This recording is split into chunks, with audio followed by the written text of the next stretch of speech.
أعوذ بالله من الشيطان الرجيم. بسم الله الرحمن الرحيم.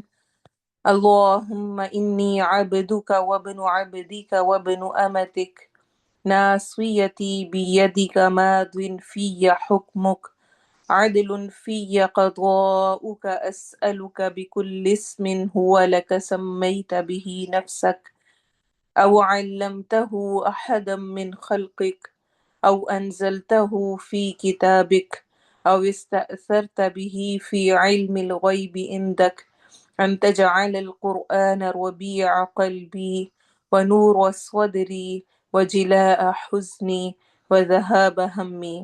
اے اللہ، میں تیری بندی ہوں، تیرے بندے کی بیٹی ہوں اور تیری بندی کی بیٹی ہوں۔ میری پیشانی تیرے ہاتھ میں ہے، میرے بارے میں تیرا حکم جاری ہے اور میرے بارے میں تیرا فیصلہ عدل والا ہے۔ میں تجھ سے تیرے ہر اس خاص نام کے ساتھ سوال کرتی ہوں جو تو نے خود اپنا نام رکھا ہے یا اسے اپنی کتاب میں نازل کیا ہے یا اپنی مخلوق میں سے کسی کو سکھلایا ہے یا علم الغیب میں اسے اپنے پاس رکھنے کو ترجیح دی ہے، کہ تو قرآن کو میرے دل کی بہار اور میرے سینے کا نور اور میرے غم کو دور کرنے والا اور میرے فکر کو لے جانے والا بنا دے۔ آمین۔ السلام علیکم ورحمۃ اللہ وبرکاتہ۔ سورۃ الدہر، آیہ نمبر 30۔ وَمَا تَشَاءُونَ إِلَّا أَن يَشَاءَ اللَّهُ إِنَّ اللَّهَ كَانَ عَلِيمًا حَكِيمًا۔ اور تم کچھ نہیں چاہتے مگر یہ کہ اللہ چاہے، بے شک اللہ خوب علم والا، بڑا حکمت والا ہے۔ ٹرانسلیشن دیکھیں۔ وما اور نہیں، تشاؤون تا تم، شاء چاہنا، وہ نون جمع کے لیے آ رہا ہے، تشاؤون تم چاہتے، الا مگر، ان یہ کہ، یشاء چاہے، شین یا حمزہ اس کا روٹ ورڈ ہے، اللہ اللہ، انا بے شک، اللہ اللہ، حمزہ لام ہا الہ اس کا روٹ ورڈ ہے، کانا ہے وہ، کاف و نون کے روٹ ورڈ کے ساتھ، علیمن علم والا، بہت علم والا، حکیمن بہت حکمت والا، کاف میم اس کا روٹ ورڈ ہے۔ وَمَا تَشَاءُونَ إِلَّا أَن يَشَاءَ اللَّهُ، تجوید دیکھیں گے۔ وما واو میں ہونٹ گول کریں گے، ما میں الف مدہ کرنا ہے، الف کو 2 حرکہ لمبا کریں گے، تشا پہ مد کرنی ہے اور او پہ واو مدہ کرنی ہے، تشاؤون الا پہ اگین مت کریں گے، ان یشاء اللہ، این پہ ادغام غنہ کرنا ہے، این یشاء پہ مت ہوگی، اللہ میں اس پہ جلالہ کے لام کو موٹا پڑھنا ہے اور آخر میں ہا کی آواز آئے گی۔ ان میں نون پر غنہ کرنا ہے اور اگین اس میں جلالہ کے لام کو موٹا پڑھیں گے، کانا الف مدہ 2 حرکہ لمبا ہوگا، علیمن حکیمہ، علی میں یا مدہ ہو رہا ہے، من میں نون کی آواز کو ہم واضح پڑھیں گے، حروف حلقی میں سے ہے، کی یا مدہ ہو رہا ہے اور ما الف مدہ ہو رہا ہے۔ اب ہم اس کی پریکٹس کریں گے۔ وَمَا تَشَاءُونَ إِلَّا أَن يَشَاءَ اللَّهُ إِنَّ اللَّهَ كَانَ عَلِيمًا حَكِيمًا۔ وَمَا تَشَاءُونَ إِلَّا أَن يَشَاءَ اللَّهُ إِنَّ اللَّهَ كَانَ عَلِيمًا حَكِيمًا۔ وَمَا تَشَاءُونَ إِلَّا أَن يَشَاءَ اللَّهُ إِنَّ اللَّهَ كَانَ عَلِيمًا حَكِيمًا۔ وَمَا تَشَاءُونَ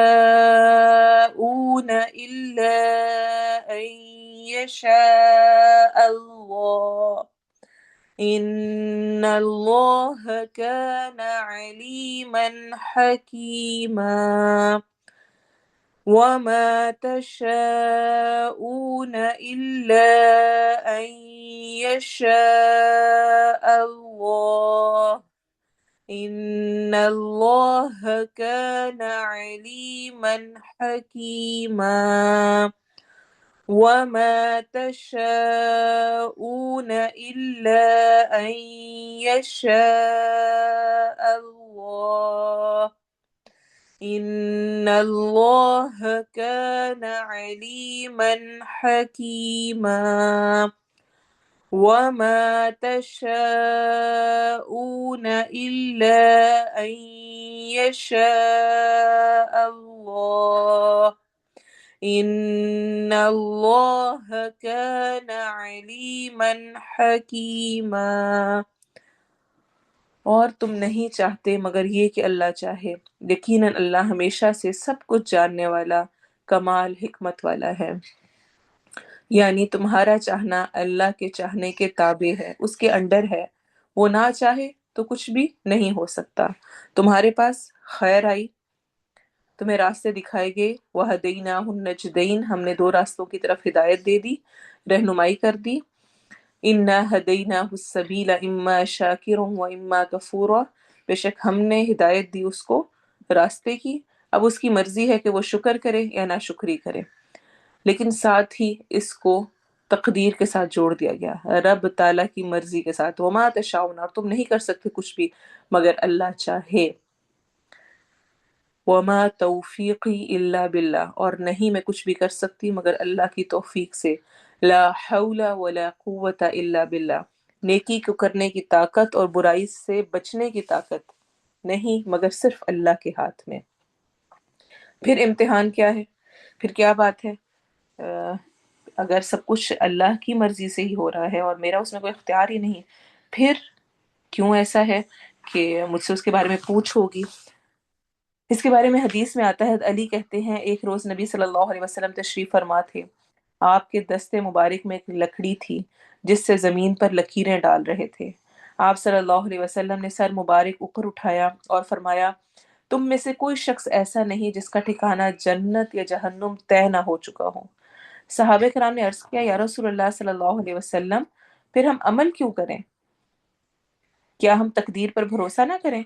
یعنی جو لکھا جا چکا ہے بس ٹھیک ہے، ختم، اب ہمیں کیا ضرورت ہے کچھ بھی کرنے کی؟ آپ صلی اللہ علیہ وسلم نے ارشاد فرمایا، نہیں، عمل کرو، جو آدمی جس کام کے لیے پیدا کیا گیا ہے وہ کام اس کے لیے آسان بنا دیا جاتا ہے۔ پھر آپ صلی اللہ علیہ وسلم نے یہ آیت تلاوت فرمائی، فَأَمَّا مَنْ أَعْطَى وَاتَّقَى جس نے اللہ کی راہ میں دیا اور ڈر گیا، وَصَدَّقَ بِالْحُسْنَى اور اچھی بات کی تصدیق کی، فَسَنُيَسِّرُهُ لِلْيُسْرَى تو ہم اس کے لیے نیکی کی راہ آسان کریں گے۔ وَأَمَّا مَنْ بَخِلَ وَاسْتَغْنَى وَكَذَّبَ بِالْحُسْنَى فَسَنُيَسِّرُهُ لِلْعُسْرَى اور جس نے اللہ کی راہ میں دینے سے بخیلی کی اور اللہ سے بے پرواہ ہو گیا اور اچھی بات کو جھٹلایا تو ہم اس کے لیے کفر یا معصیت کی راہ آسان کر دیں گے۔ سورہ لیل آیت نمبر 5 to 10 اور صحیح مسلم کی روایت ہے۔ سراقہ بن جوشم کہتے ہیں، میں نے عرض کی، یا رسول اللہ صلی اللہ علیہ وسلم اعمال لکھ کر قلم خشک ہو چکا ہے، تقدیر جاری ہو چکی، اب آئندہ عمل کرنے سے کیا فائدہ؟ آپ صلی اللہ علیہ وسلم نے ارشاد فرمایا، ہاں، قلم خشک ہو چکا ہے، تقدیر طے ہو چکی ہے، لیکن جو آدمی جس کام کے لیے پیدا کیا گیا ہے وہ کام اس کے لیے آسان کر دیا گیا ہے، لہٰذا عمل کرو۔ ابن ماجہ کی حسن روایت ہے۔ تو میرا کام کوشش کرنا ہے، میرا کام محنت کرنا ہے، اور تقدیر کو سمجھنے کے لیے بہت آسان، ہم آرام سے سمجھ سکتے ہیں۔ آج دنیا میں ہوتے ہوئے انسان بھی، عام انسان بھی پریڈکٹ کر سکتا ہے کہ آئندہ یہ والا بچہ کیسا نکلے گا۔ فار ایگزامپل، ٹیچر سے اگر پوچھا جائے کہ آپ کی کلاس میں کن کی پوزیشنز ہوں گی، ابھی پیپر نہیں ہوئے، پیپر تیار بھی نہیں ہوئے اور کوئی رزلٹ بھی نہیں بنا، لیکن ٹیچر بتا سکتا ہے، ایک اندازہ دے سکتا ہے ان میں سے کسی کی پوزیشن ہوگی، یہ پاس ہوں گے اور یہ فیل ہوں گے۔ کس طرح وہ بتا سکتا ہے؟ اس کے پاس کیا غیب کا علم ہے؟ کیونکہ اس کا جو علم ہے وہ اس سے بتا رہا ہے۔ تو رب تعالیٰ کا علم تو سب سے بڑھ کر ہے، عالم الغیب والشہادہ، جو کہ غیب اور شہادہ ہر چیز کا علم رکھنے والا ہے، ہر چیز کو جاننے والا ہے۔ تو اس کے علم میں یہ چیز موجود ہے کہ کون کس طرح کرے گا، لیکن بدلہ ہر کسی کو اس کے عمل کے مطابق ہی ملے گا، جو اس نے عمل کیا ہوگا، عمل کے بغیر ہرگز نہیں ملے گا۔ آپ صلی اللہ علیہ وسلم نے فرمایا، اللہ تعالیٰ کو قوی مومن ضعیف مومن کی نسبت زیادہ محبوب ہے، اور بھلائی تو ہر مومن میں ہے۔ آخرت میں فائدہ دینے والے کاموں کی حرص کرو، اس کی طرف بڑھو، اس کی کوشش کرو، اللہ سے مدد مانگو اور ہمت نہ ہارو۔ اور اگر تم پر کوئی مصیبت آئے تو یوں مت کہو اگر میں ایسا اور ایسا کرتا تو یہ مصیبت نہ آتی، بلکہ یوں کہو اللہ نے تقدیر میں ایسا ہی لکھا تھا، لہٰذا جو چاہا اللہ نے کیا۔ یاد رکھو اگر مگر کہنا شیطان کی راہ کھولتا ہے، اور شیطان انسان کو مایوسی میں مبتلا کر کے کفر کی طرف لے جاتا ہے۔ صحیح مسلم کی روایت ہے۔ تو یہ کہنا کہ اگر ایسے ہو جاتا ہے، اگر ایسے ہو جاتا ہے، بس اس پر یہ یقین کر لیں کہ جو ہوا اس میں اللہ نے خیر رکھی۔ اور آپ صلی اللہ علیہ وسلم نے فرمایا سارے لوگوں کے دل اللہ تعالیٰ کی انگلیوں میں سے دو انگلیوں کے درمیان ہیں، جیسے ایک دل دو انگلیوں کے درمیان ہوتا ہے، اسے اللہ تعالیٰ جدھر چاہتے ہیں پھیر دیتے ہیں۔ پھر نبی صلی اللہ علیہ وسلم نے یہ دعا مانگی، یا مصرف القلوب صرف قلوبنا علی طاعتک، اے دلوں کو پھیرنے والے ہمارے دلوں کو اپنی اطاعت پر پھیر دے۔ تو ایک تو یہ جو بھی ہوتا ہے وہ اللہ کی رضا اور اللہ کی مرضی کے ساتھ ہوتا ہے، لیکن اس کے ساتھ انسان کے اعمال کا دار و مدار انسان کے اعمال ہی ہیں، جو کہ آج کھیتی لگائیں گے تو کل ہم اس کا پھل پائیں گے۔ قرآن میں جگہ جگہ آتا ہے فَمَنْ ثَقُلَتْ مَوَازِينُهُ، بس جن کے اعمال کا وزن بھاری ہوا فَأُولَئِكَ هُمُ الْمُفْلِحُونَ، وہی لوگ فلاح پائیں گے۔ وَمَنْ خَفَّتْ مَوَازِينُهُ، اور جن کے اعمال کا وزن ہلکا ہوا، یہ وہ لوگ ہیں جنہوں نے اپنے آپ کو نقصان میں ڈال دیا۔ اور اسی طرح سے فَمَن يَعْمَلْ مِثْقَالَ ذَرَّةٍ خَيْرًا يَرَهُ، جو شخص ذرا برابر نیک عمل کرے گا وہ اس کا نتیجہ پائے گا۔ وَمَن يَعْمَلْ مِثْقَالَ ذَرَّةٍ شَرًّا يَرَهُ، اور جو شخص ذرا برابر برا عمل کرے گا وہ بھی اس کا نتیجہ پا لے گا۔ تو ہم میں سے ہر ایک جو عمل کرتا ہے اس کے مطابق ہی اس کو بدلہ ملے گا۔ ہمیں کوشش کرنی ہے۔ اللہ تعالیٰ نے انسان کے پاس پیغمبر بھیجے، کتابیں بھیجی، اور اس کو سینسز دیے، الحواس الخمسہ دیے، 5 ہمارے حواس ہیں، سینسز ہیں، 5 جن سے کہ ہم سب کچھ دیکھتے ہیں، سمجھتے ہیں، عقل دی، غور و فکر کر سکتے ہیں۔ اس کے بعد بھی انسان راہ کی طرف نہ چلے، حق کو نہ پاہے، حق کی راہ کو نہ اپنائے، تو پھر وہ اپنا نقصان خود ہی کرتا ہے۔ اور یہ بھی اس میں بات یاد رکھنے کی ہے کہ جو بھی میں عمل کر رہی ہوتی ہوں وہ رب تعالی کا مجھ پر کرم ہے۔ اگر مجھے نمازیں پڑھنے کی توفیق مل رہی ہے، اگر مجھے قرآن یاد کرنے کی توفیق ملی، اگر میں نے سورۃ الدہر اس رمضان میں یاد کر لی، تو یہ کس وجہ سے ہے؟ اس میں میرا اپنا کوئی کمال نہیں، یہ اللہ کی طرف سے ہے۔ اور مجھے اس پر فخر نہیں کرنا، غرور نہیں کرنا، اپنے آپ کو بڑی چیز نہیں سمجھنا۔ کیوں؟ ایک دفعہ ایک بزرگ تھے اور ان کے ساتھ ان کا بیٹا تھا، اور وہ نماز کے لیے اٹھے، رات کو انہوں نے نماز پڑھی تو ان کا بیٹا کہنے لگا ابا جان دیکھیں، جو پاس اور لوگ سوئے ہوئے تھے، دیکھیں یہ لوگ سارے سو رہے ہیں۔ اس پر انہوں نے کہا اس سے بہتر تھا کہ تم بھی سوئے رہتے، کم از کم کسی کی برائی تو نہ کرتے، کہ جو تمہیں توفیق ملی ہے وہ اللہ نے دی ہے۔ اگر میں اٹھ سکتی ہوں تہجد میں، اگر میں روزہ رکھ سکتی ہوں، تو کسی کو حقیر نہ سمجھے، یہ اللہ کی توفیق ہے آپ پر۔ اگر اللہ تعالیٰ نے آپ کو کور کرنے کی توفیق دی ہے، حجاب کرنے کی توفیق دی ہے، تو یہ سراسر اللہ کی توفیق کے ساتھ ہے، انسان کے ہاتھ میں نہیں۔ وَمَا تَشَاءُونَ إِلَّا أَن يَشَاءَ اللَّهُ، انسان نیت کرتا ہے، اس کو پورا کرانا اللہ کے ذمے ہے۔ انسان کی تڑپ ہوتی ہے تو اللہ اس کے لیے اسباب بناتا جاتا ہے، اس کو مواقع دیتا ہے، اس کے لیے نیکیاں کرنا آسان کر دیتا ہے، جیسے کہ ہم نے پیچھے آیت اور حدیث میں پڑھا۔ تو کیا کرنا ہے؟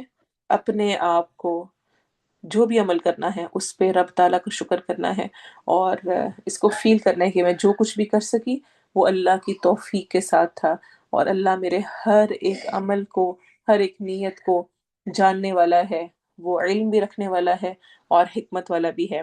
اللہ تعالیٰ ہمیں توفیق دے کہ ہم خیر پر جم سکیں اور برائی سے رک سکیں، اور جو دہر ہم نے یاد کی ہے اللہ ہمیں ہماری زندگی میں اس کو ہمیشہ ہمارے لیے روشنی بنا کے رکھے۔ آمین۔ سبحانک اللہم و بحمدک، اشہد ان لا الہ الا انت، استغفرک و اتوب الیک۔ السلام علیکم ورحمۃ اللہ۔